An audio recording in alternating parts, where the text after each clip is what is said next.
se conmemoran los 50 años del golpe de Estado, los 50 años de un drama ocurrido en Chile que marcó hasta el día de hoy a todos nuestros habitantes, nuestros ciudadanos y las generaciones. Tengo aquí en la mesa 6 tomos de una obra, 4 tomos de una obra de 6. Historia de Chile 1960-1910. Porque aquí está la cronología de tantos hechos y de tantas cosas que pasaron que desembocaron finalmente en el golpe de Estado. Nos acompaña Alejandro San Francisco, ustedes lo conocen, historiador, historiador de la Universidad Católica, doctor en Historia de la Universidad de Oxford, es profesor de la Universidad San Sebastián, también de la Universidad Católica, y estos libros han sido publicados por él y por otros autores, por el CEUS y la Universidad San Sebastián. Gracias por estar con nosotros. Muchas gracias a ti, Tomás, por la invitación. Ya, nadie sabe o entenderá lo que es el CEUS. El CEUS es el Centro de Extensión y Estudios de la Universidad San Sebastián. Esta es una obra enorme, ¿eh? Son 6 tomos, yo tengo aquí 4.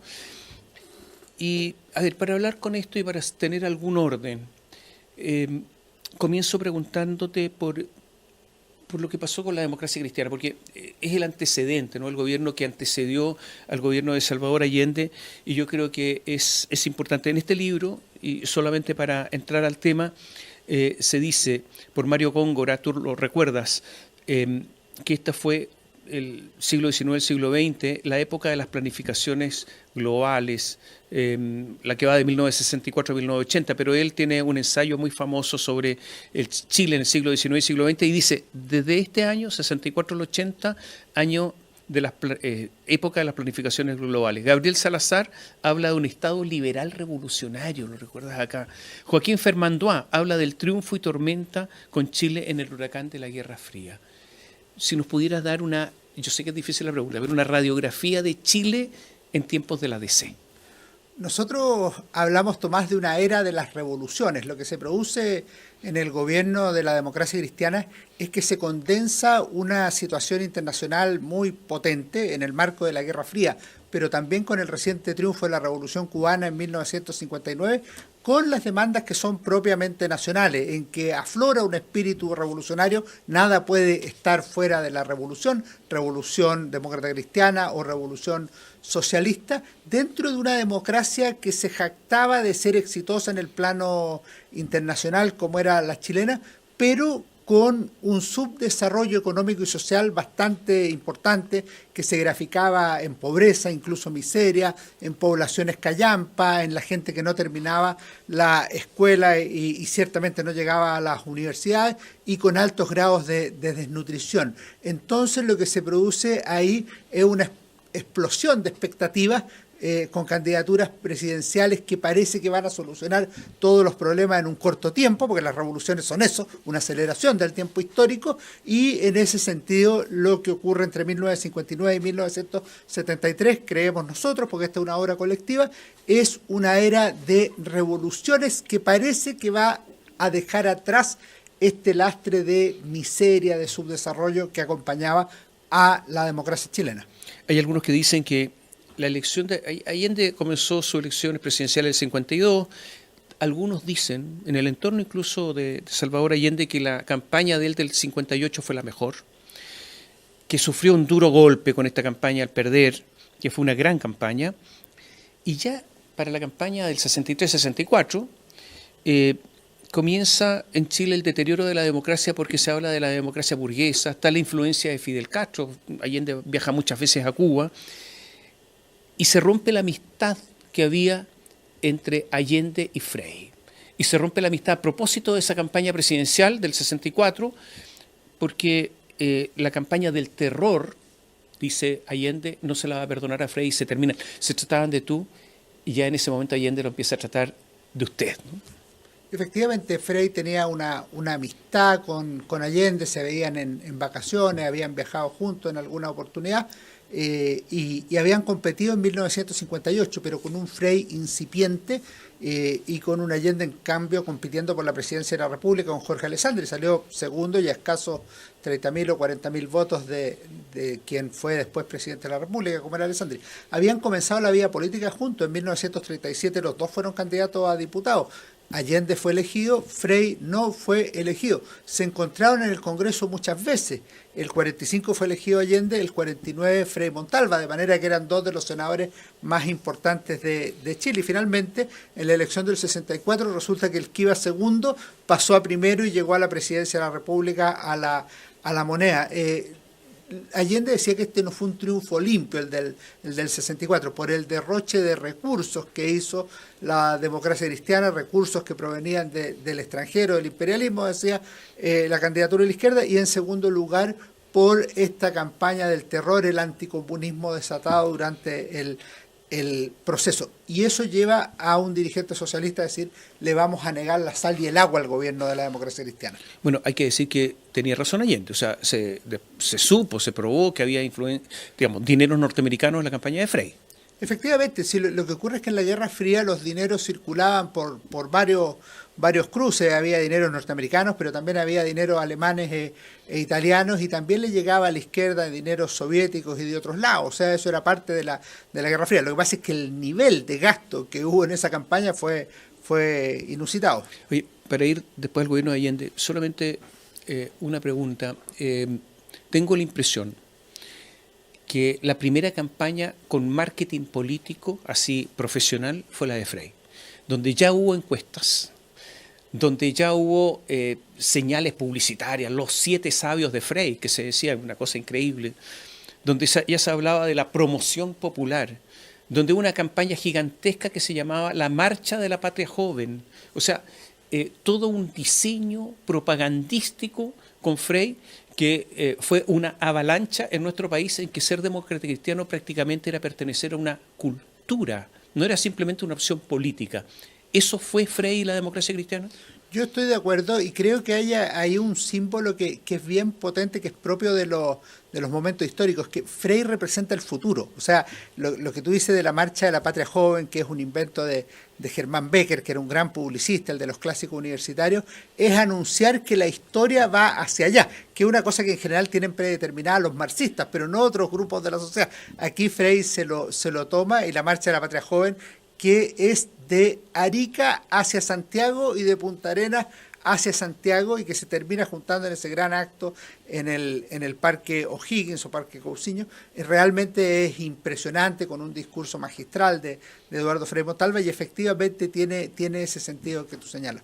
Oye, y se deteriora la ADC, porque por algo termina, Radomiro Tomic había dicho, vamos a gobernar 30 años, lo cuentas acá, y sin embargo no fueron 30 años, salieron tercero, él fue el candidato en la elección del 70, y se deteriora la ADC, y esto da lugar al gobierno de Salvador Allende. ¿Por qué se deteriora el gobierno de la ADC? Yo creo que hay 3 elementos que son absolutamente decisivos. Primero, hay un tema electoral. La democracia cristiana gana en 1964, gana con votos prestados, muchos de esos votos son de derecha, que temeroso del triunfo de Allende apoyan al candidato Frei, pero el 65 en las elecciones parlamentarias tiene un triunfo resonante a nivel de diputados y de senadores, pero ya el 67 comienza la baja y el 69 continúa. En segundo lugar, se produce una cuestión tremenda al interior de la democracia cristiana, que es la división interna. Hay facciones, están los freístas, que apoyan obviamente al presidente Eduardo Frei, pero también están los rebeldes y los terceristas, y esa cuestión termina dañando mucho al gobierno. Frei decía, yo puedo luchar siempre, pero hay algo que me desanima, y es la pelea con los nuestros. Y en tercer lugar, y eso termina con la salida del MAPO en 1969. Y en tercer lugar, por el candidato. Frei era el político más importante de Chile, pero Tomic no estaba a esa altura, de manera que tener a la candidatura Tomic le permite a la izquierda tener a su mejor candidato Allende, a la derecha tener a su mejor candidato Jorge Alessandri, pero la DC no lleva a su mejor candidato, que es Frei Montalva, porque no puede reelegirse, sino que lleva a Tomic, que era una especie de profecía autocumplida, pero no necesariamente era el mejor para el cargo. Varias cosas más. El 67, la presidencia del Senado de Salvador Allende. Así es, fue elegido. Eso es muy importante. En diciembre del 66 fue elegido. Ejerció todo el 67, ¿no es cierto? Y lo otro es la división al interior de la ADC. Hay una famosa carta que está aquí en este libro de Tomic a Frei, año 67. Hay menos confianza que la que había, en que estamos gobernando bien, menos esperanza que antes, de que nuestra sea la revolución necesitada, ofrecida, y menos mística entre los militantes, etcétera, etcétera. O sea, la revolución nuestra no funciona. Así es, Tomic fue incluso más duro, le dijo a Frei, este ha sido un buen gobierno, pero no ha hecho la revolución, que es un ataque tremendo en una época en que el deber histórico era hacer la revolución y no simplemente hacer buenas cosas desde la moneda. Frei le contestó muy duro a Tomic y las relaciones estaban tensas entre ambos. Oye, y viene la elección de Allende. Es curioso lo de Allende porque Allende obtiene poco apoyo, cuarta vez candidato, no tuvo un gran apoyo al interior del Partido Socialista para ser el candidato, tuvo que negociar muchísimo, sacó votos el año 70 sobre el candidato a la derecha, Jorge Alessandri, pero sacó menos votos que en elecciones anteriores. Sacó menos porcentaje que el año 64, por ejemplo, en el sentido de menos votación. También perdió la primera votación en el Comité Central del Partido Socialista, después se tuvieron que bajar 2 de los votantes e incluso ahí ganó 12-11, o sea, ni siquiera fue un triunfo... Con muchas abstenciones. Con muchas abstenciones, o sea, no fue una gran victoria. Y además, al interior de la Unidad Popular, cuando empezaron las votaciones, no se impuso de inmediato y por eso terminó en 1969 y la UP no tenía candidato. Una persona me contaba que le preguntó en el Senado cuando se encontró con Allende, bueno, ¿y hay humo blanco? No hay humo rojo y va a haber humo blanco, o sea, les costaba mucho tener candidatura. Bueno, finalmente la presión del Partido Comunista y del Partido Socialista ya en la candidatura Allende termina llevando por cuarta vez a quien Neruda llamaba mi porfiadísimo compañero, o sea, Allende, a la presidencia, pero por ejemplo algunos sectores del MAPU y otros consideraban que era un candidato muy gastado, que ya tenía un techo muy probado, y puede que tuvieran razón, pero la división a 3 bandas le terminó favoreciendo. Vamos a hacer un pequeño alto. Yo te dejo la pregunta planteada. ¿Quién era Allende? ¿O siempre Allende fue el mismo? ¿O cambió? ¿Quién era Allende? Volvemos en un instante.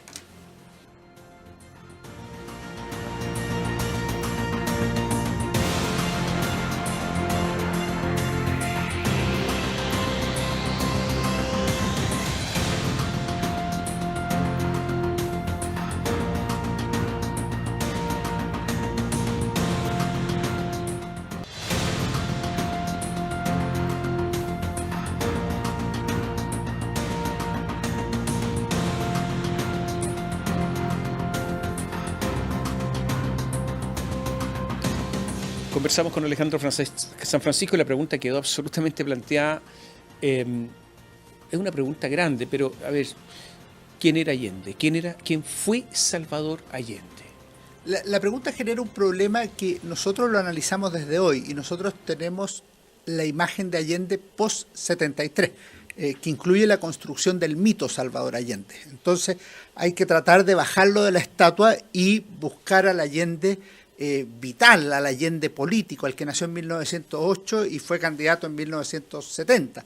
Allende fue un médico que se formó en la Universidad de Chile, ejerció muy poco, si bien siempre le preocuparon los temas de salud y sociales, y que desde 1937 en la práctica se dedicó a la política dentro del Partido Socialista, que había sido fundado 4 meses antes. Fue ministro de Salud de Pedro Aguirre Cerda y desde el 45 fue elegido senador 4 veces consecutivas, el 53, 61 y 69 por última vez. Desde el 52 al 70, 4 veces candidato presidencial. O sea, una persona comprometida de por vida en la política. ¿Qué podríamos decir? Era una persona que tuvo una trayectoria democrática bien destacada en Chile, pero paralelamente en la división que tuvo el mundo, él adhirió a las doctrinas antiimperialistas contrarias a los Estados Unidos, partidario de la revolución en distintos lugares del mundo, se hicieran estas por la vía pacífica o violenta. Desde 1956, cuando se formó el Frente de Acción Popular, FRAP, él se comprometió con la vía chilena. Si aceptaba otras fórmulas, el régimen de Stalin en Rusia, el de Fidel Castro en Cuba o Ho Chi Minh en Vietnam, era porque eran realidades distintas a las chilenas. En Chile él creía que debía desarrollarse la vía chilena del socialismo, al punto que algunos hablaban de la vía allendista. Pero a partir del 59 podríamos decir que se vio fascinado, embelesado por la revolución cubana, viajaba prácticamente todos los años a Cuba, esto lo cuenta él mismo en un discurso en La Habana, y ahí fue donde le regala el Che Guevara su famoso libro Guerra de Guerrillas, con esa dedicatoria a Salvador Allende, que por otros medios busca lo mismo. Y para terminar, si tú miras 1967, que es un año decisivo, con Allende presidente del Senado, Allende fue a la OLAS, a la Organización Latinoamericana de Solidaridad, presidía la OLAS. La OLAS promueve la revolución violenta armada en América Latina, pero Allende dice sí para América Latina, pero no para Chile. Pero ojo, ese mismo año, y producto de la OLAS, el Partido Socialista cambia su declaración y en el Congreso de Chillán de noviembre asume que la violencia revolucionaria es inevitable y es legítima para llegar al poder. Pero curiosamente el 70 lo hace, la llegada al gobierno, no al poder, por la vía electoral. Entonces tenía esta situación contradictoria o ambigua en la última parte. Bueno, comenzó con una declaración del PS en Linares el 65, que ahí ya el Partido Socialista se empezó a decantar hacia allá. Esto, embarcó toda la izquierda, la embarcó en este tipo de cosas. La democracia cristiana sufrió erosiones, porque resulta que se forma el MAPU, Rodrigo Ambrosio, Enrique Correa, Julio Silva Solar, etcétera, y se declaran marxistas, gente que era de la democracia cristiana. Y en ese tiempo era el marxismo-leninismo, incluso anteriormente el Partido Comunista había dicho somos marxistas, leninistas, stalinistas. O sea, hay una oda de Pablo Neruda y también de Salvador Allende a Stalin. En fin, se fue para allá la cosa y era muy difícil, por ejemplo, ser un intelectual, un escritor, si no se adhería a esa izquierda en esos tiempos. Y bueno, en medio de esto, Allende llega a la presidencia, en una presidencia con poco voto, como eran todas las presidencias anteriores. Es decir, si tampoco Frei tuvo tantos, salvo que estaba unido con... Y tampoco Alessandri tuvo tantos frente a Allende. Entonces, era la rutina de la época ganar, pero con poco porcentaje de votos, ¿no? Sí, con un problema adicional a eso de los pocos votos, porque el gobierno de Allende era un gobierno de doble minoría. Por un lado, había obtenido el 36% de los votos en la elección presidencial, lo que le permitía ser elegido por el Congreso Pleno él o el candidato Jorge Alessandri, que había obtenido 34,9%, según establecía la Constitución. Fue elegido Salvador Allende. Por otro lado, tenía minoría en la Cámara de Diputados y en el Senado. Por ende, requería los votos de la democracia cristiana, los tuvo previa aprobación del Estatuto de Garantía Democrática o Estatuto de Garantías Constitucionales. Pero el 5 de noviembre de 1970, Allende dio uno de los discursos que yo considero los más importantes de la vida y del gobierno de la Unidad Popular, cuando, citando a Engels, sostuvo que la revolución puede ser realizada de manera pacífica, legal o democrática, en aquellas sociedades donde la mayoría del pueblo es partidaria de la revolución o donde la mayoría del órgano representativo es partidario de la revolución. Y agrega, este es el caso de nuestro Chile hoy. Bueno, ahí había un problema de lectura, no de lectura de Engels, que me parece que estaba bien leído, había un problema de lectura de la realidad nacional, porque la mayoría del pueblo de Chile no se había pronunciado por el cambio revolucionario que proponía la Unidad Popular, y porque la mayoría del órgano representativo tampoco lo estaba. Podría haber cambiado eso en 1973, en las elecciones parlamentarias, pero en ese minuto, probablemente por el jolgorio de la victoria, 2 días antes había llegado a la moneda, había un ambiente de fiesta que todavía no se convertía en drama, si usamos esta diada que ocupa Tomás Mulián. Bueno, me parece a mí que Allende sobreinterpreta el resultado electoral y cree que estamos en la profecía de Engels que se está cumpliendo en el último lugar del mundo. En algún momento Allende dijo, no soy presidente de todos los chilenos, y por lo tanto tampoco con esas palabras para quienes no habían votado por él, que era la mayoría, no votaron por él, naturalmente que empieza a producir alguna distancia. Está la vía gradualista del Partido Comunista, pero resulta que en el Partido Socialista prima la opción más extremista. Recordemos que hay un congreso en La Serena del Partido Socialista del 71, donde la posición de Aniceto Rodríguez es derrotada por Carlos Altamirano, y eso complica toda la situación de Allende, ¿no? Enero del 71 fue muy, muy crucial, en parte porque ahí dijo Allende que no era presidente de todos los chilenos, porque ahí se produjo el indulto a algunas personas y por otro lado, porque fue el Congreso de La Serena, donde ganó Carlos Altamirano, que ya había tenido en los 6 años anteriores declaraciones muy incendiarias contra el Congreso Nacional y en favor de la Revolución Armada. Altamirano sería uno de los grandes dolores de cabeza de Allende hasta el 11 de septiembre de 1973. Y efectivamente, si uno mira el polo más revolucionario, más radicalizado entre 1971 y 73, es el polo Partido Socialista de Altamirano con el movimiento de izquierda revolucionario MIR, y que se había fundado en 1965, definido como marxista-leninista, y que consideraba que los grupos parlamentaristas tradicionales de la izquierda, es decir, el socialismo y el comunismo, tendían a desarmar al pueblo optando por la vía electoral. De manera que esa tensión de los dos polos de la Unidad Popular se mantendría de manera permanente y tratarían de resolverlo internamente, pero no habría solución. El año 1971 fue un gran año para la Unidad Popular, le fue muy bien, pero empezaron algunos signos.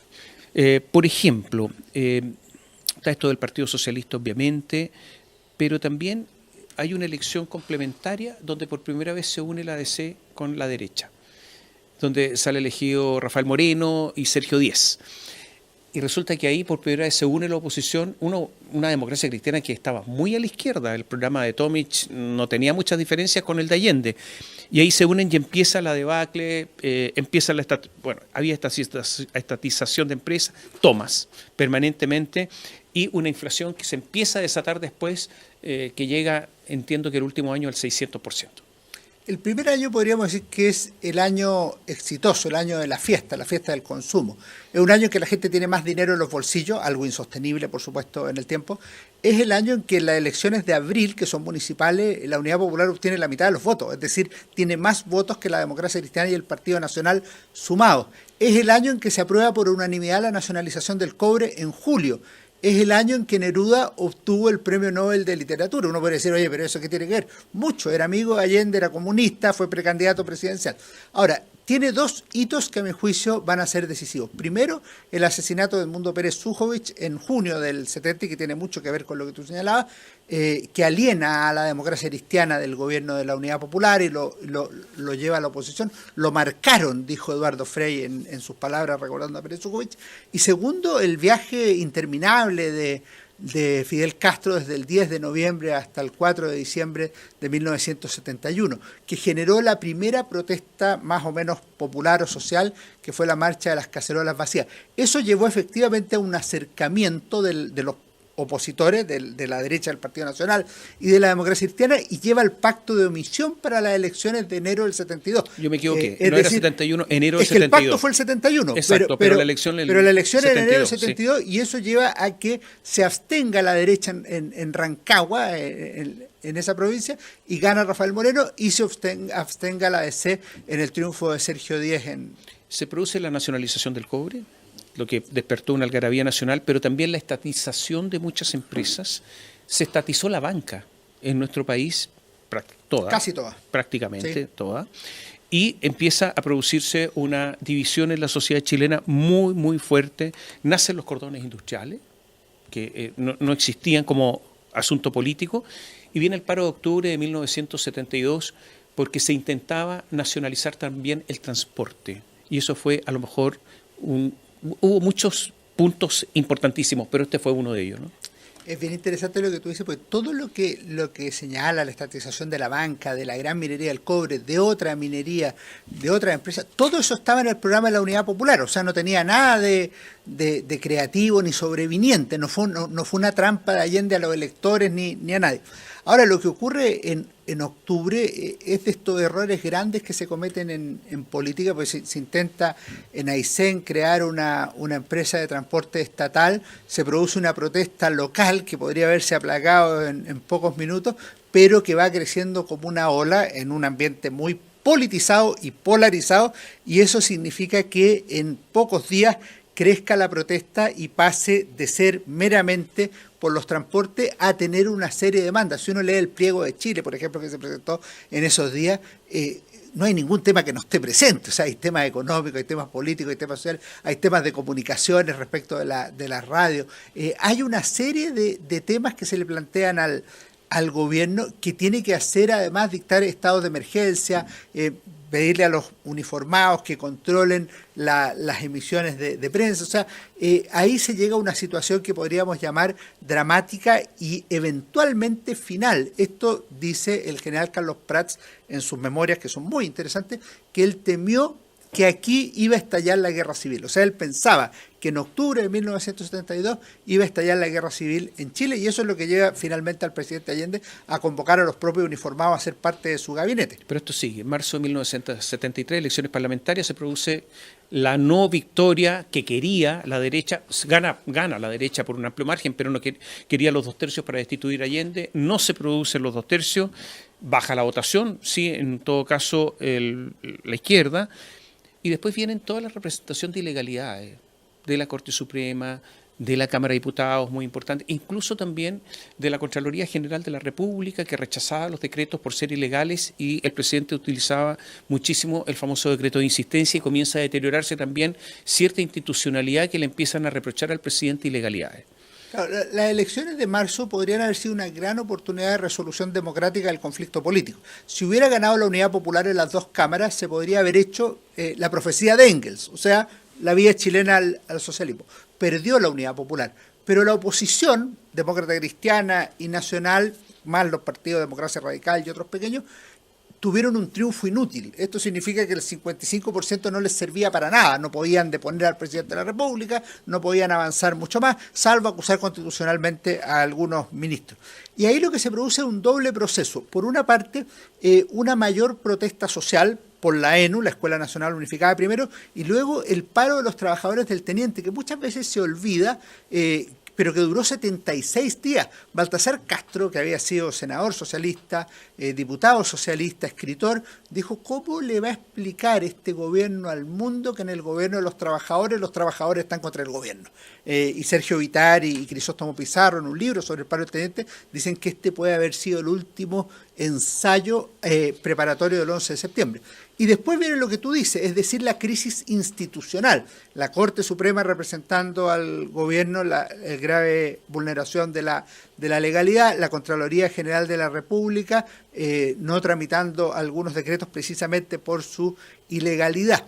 Ahora, cuando se junta este cambio en la correlación de fuerzas por una parte, y por otro lado, la sensación de que el gobierno está superando la Constitución y las leyes, llegan de inmediato otras cosas que en la historia han ocurrido, el 91 y el 24-25, que es la insinuación o la llamada a las Fuerzas Armadas para que empiecen a resolver el conflicto. O sea, se pasa de la politización militar a la militarización de la política. Y ahí, cuando uno mira, por ejemplo, la situación en mayo, julio, junio-julio, viene el tanquetazo, que es un ejercicio violento de intento de toma del poder por parte de un grupo de militares de la oficialidad media, de la suboficialidad. Del regimiento Win.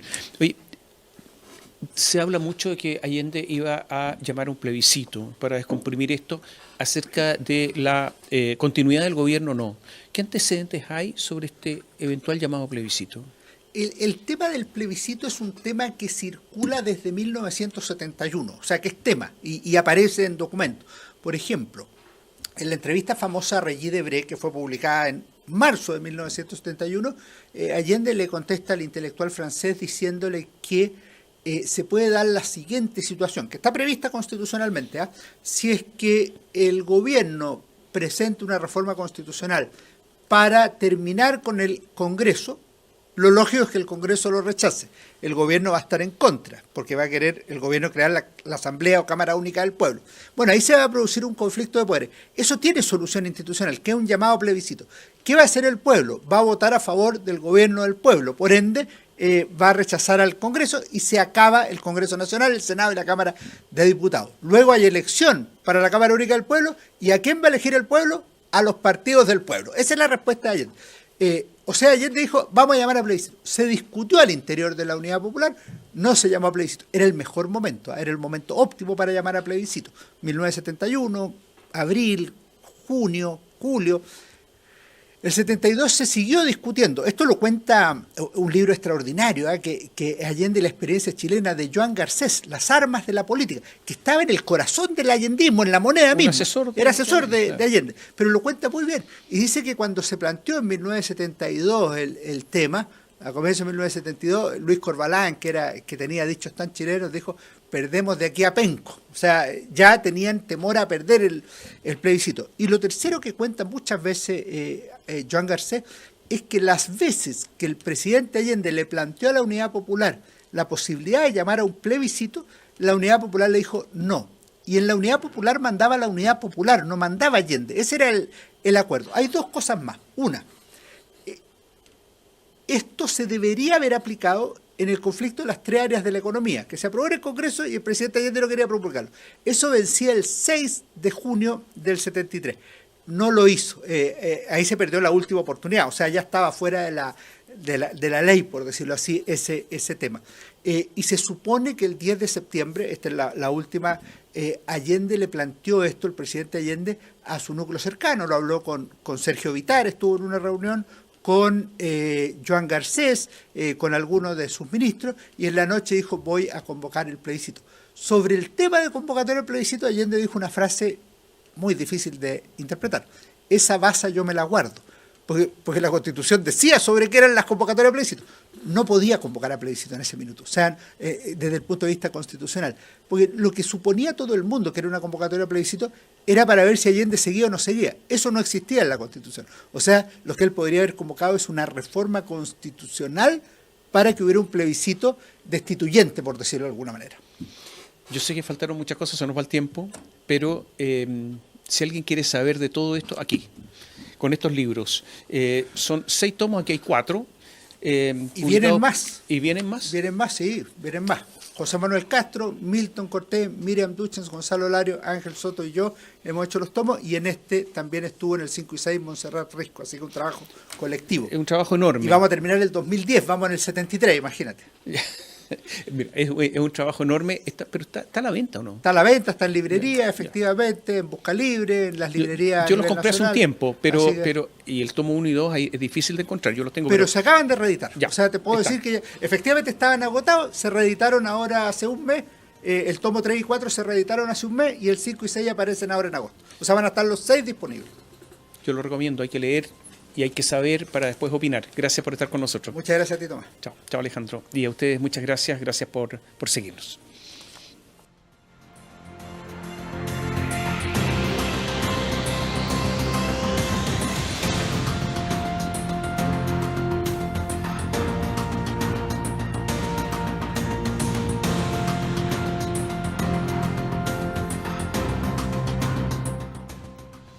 Bio Bio Televisión